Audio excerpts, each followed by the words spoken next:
Buenos días. Bueno, hoy vamos a continuar con Benjamin y vamos a trabajar, la vez pasada vimos algunos ensayos breves, los más tempranos, y ahora vamos a trabajar un texto un poco más complejo que es el origen del drama barroco. Lo interesante de esta obra es que en el prefacio Benjamin desarrolla toda una teoría del conocimiento y un discurso sobre el método.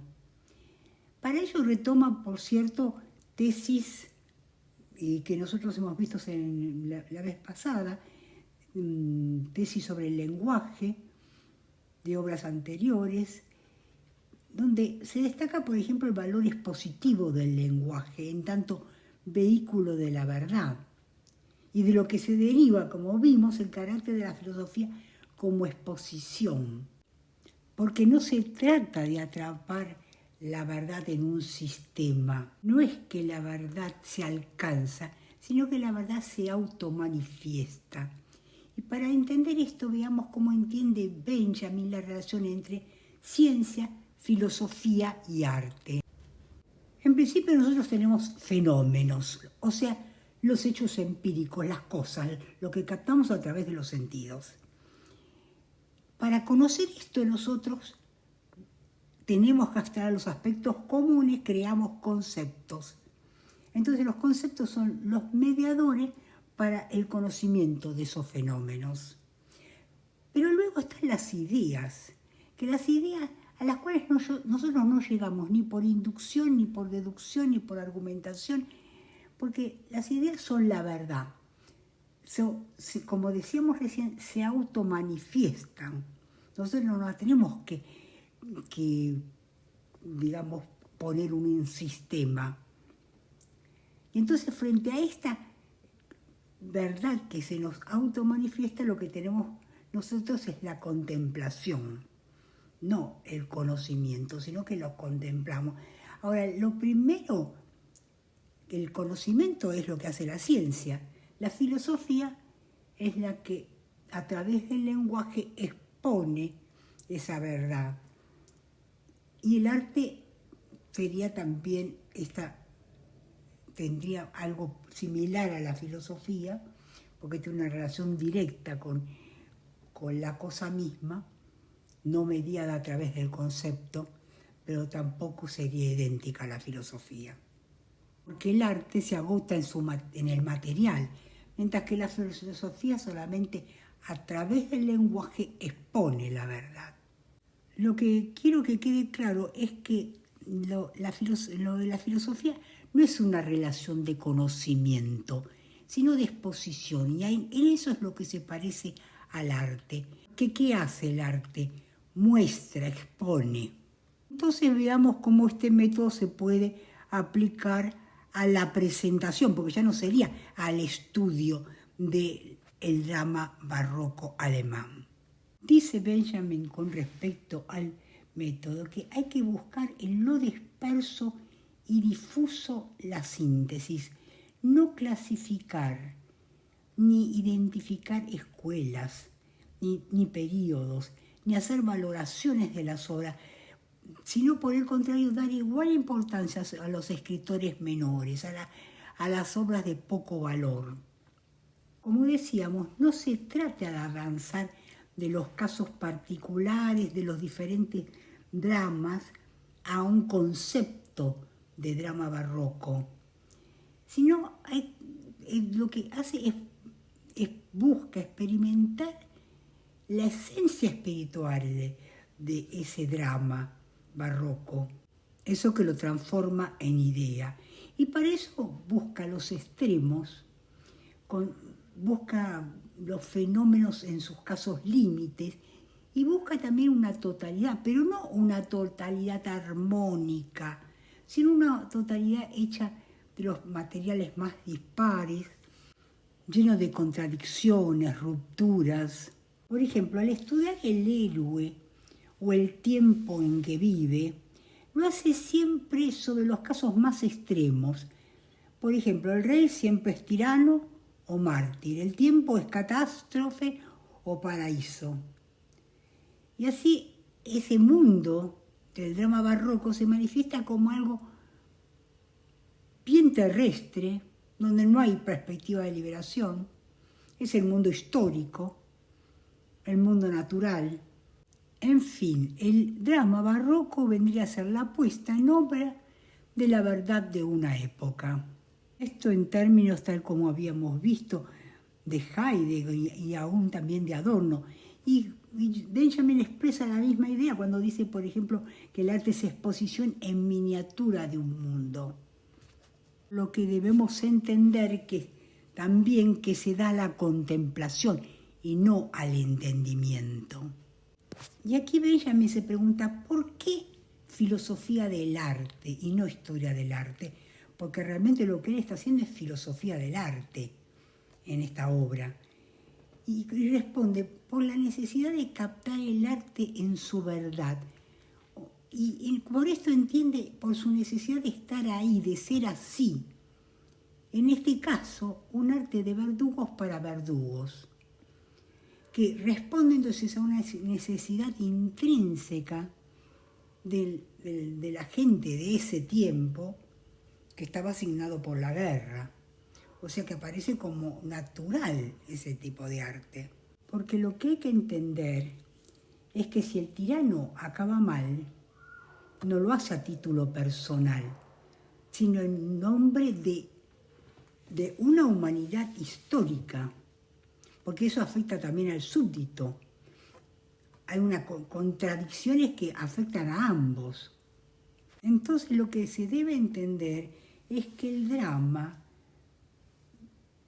prueba que nada se puede hacer en contra de esta realidad. Muestra la necesidad de este hecho, de esta catástrofe. Y esa catástrofe no se debe a una transgresión ética, sino a la misma condición humana. O sea que acá Benjamin rechaza las estéticas que ven a la tragedia fundada en un orden ético, que se manifestara, por ejemplo, en historia de culpa y expiación. Y en esto coincide con Nietzsche, esto es, en ligar la tragedia no al mundo ético, sino al mito. Pero se diferencia de Nietzsche en tanto éste considera al mito como una creación puramente estética. Esto es, no logra comprender el mito en términos de filosofía de la historia. O sea que tiene que ver con un destino humano, universal. Coincide entonces con Nietzsche en rechazar el didactismo de la obra de arte, porque la obra de arte no puede servir de guía moral, como un director de conciencia, pero tampoco hay que caer en el esteticismo, sino considerar el contenido moral en términos de filosofía de la historia, es decir, como un sello distintivo de una época, testimonio de una época, o como decíamos recién, en términos heideggerianos, una puesta en obra de la verdad de una época. Entonces, para sintetizar, no se trata de una guía moral para el público, ni tampoco de un juicio moral sobre el comportamiento de los personajes, ni tampoco se trata de entender el drama barroco como un fenómeno puramente estético. Para Benjamin se trata fundamentalmente de un testimonio de una época, o sea, la revelación de la verdad de una época, que es en este caso el barroco. La obra fue presentada en 1925 como para la habilitación en la docencia, pero fue rechazada por Horkheimer, precisamente el director del instituto. Lo cual no afectó mucho a Benjamin porque él no tenía mucha disposición a someterse a la disciplina universitaria.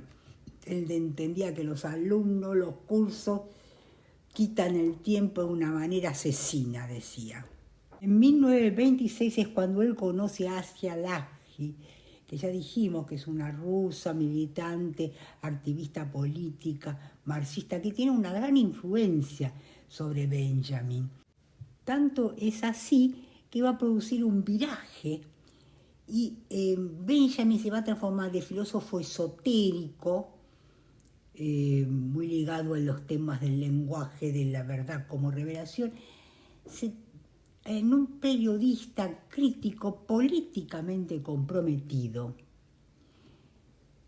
Y pasa a ser, de místico del lenguaje, un materialista dialéctico. Por entonces viaja con Asia a Moscú, de lo cual va a resultar su obra El diario de Moscú.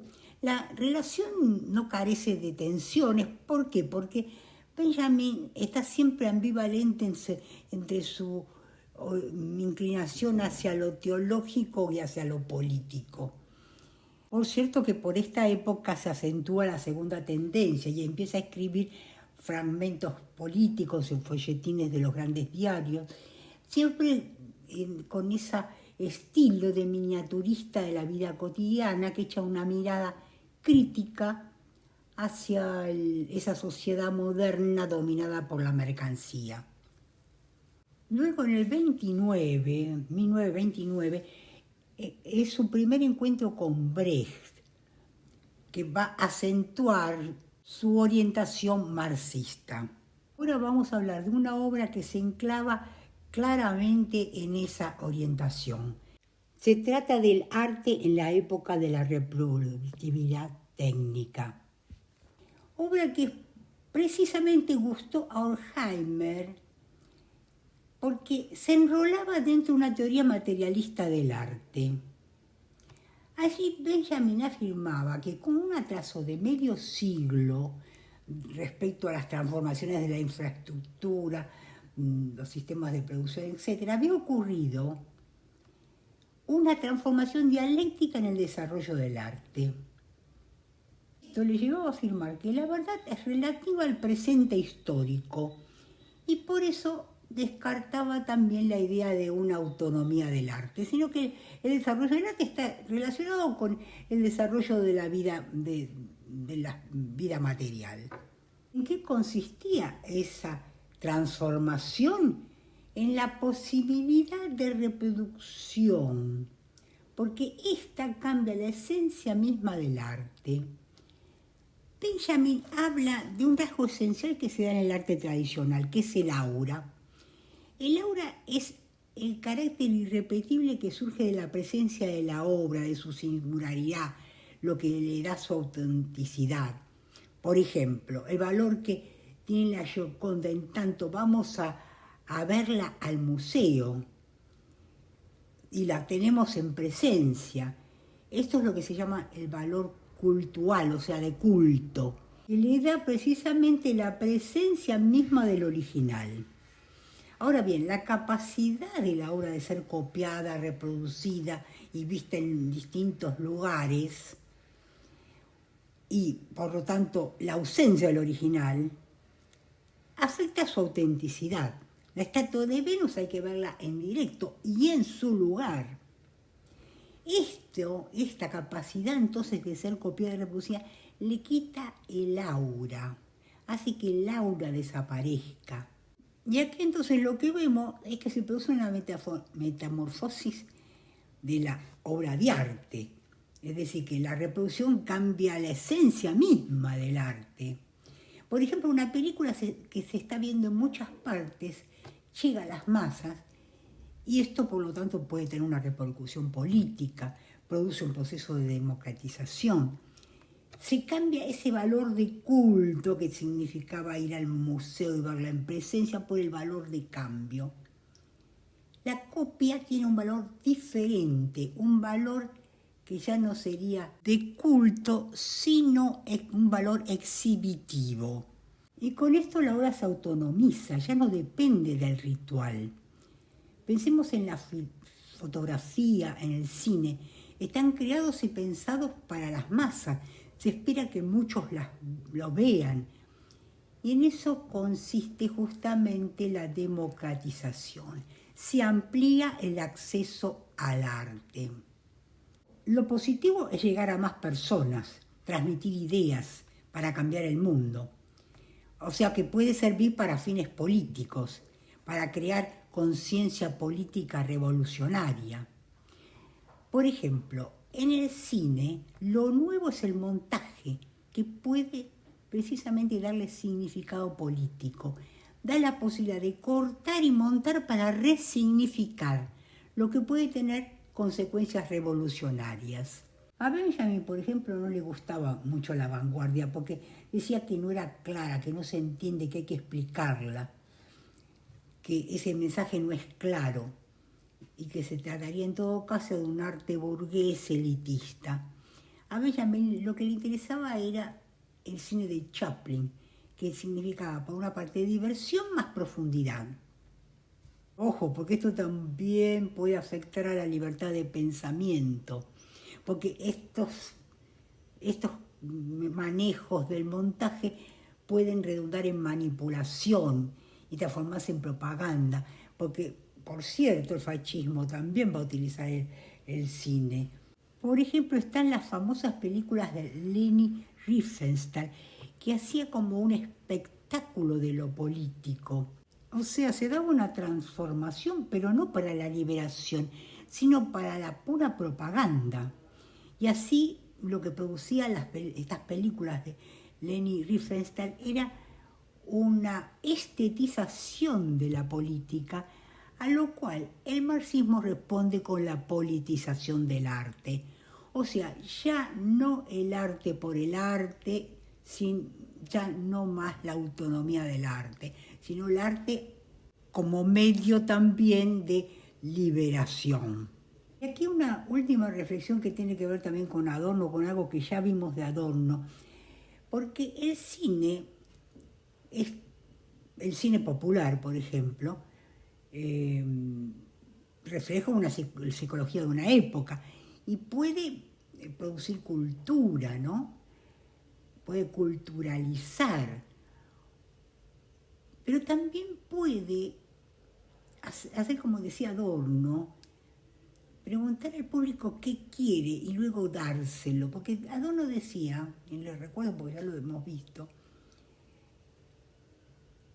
y ojo que Adorno no hablaba de arte ni de cultura, sino de industria cultural, que esa industria cultural formaba el gusto del público y luego le daba al público lo que se suponía que era su gusto. También está todo el arte del entretenimiento, Hollywood, que justamente era todo lo que Adorno colocaba en el grupo de la industria cultural, que tenían estas funciones de solamente entretener. Pero acá sí había diferencias entre Benjamin y Adorno. Con esto terminamos con este texto de Benjamin, y como siempre les digo, que me pongan likes, que me hagan comentarios, que activen la campanita, y los que no se suscribieron, que se suscriban. Hasta la próxima.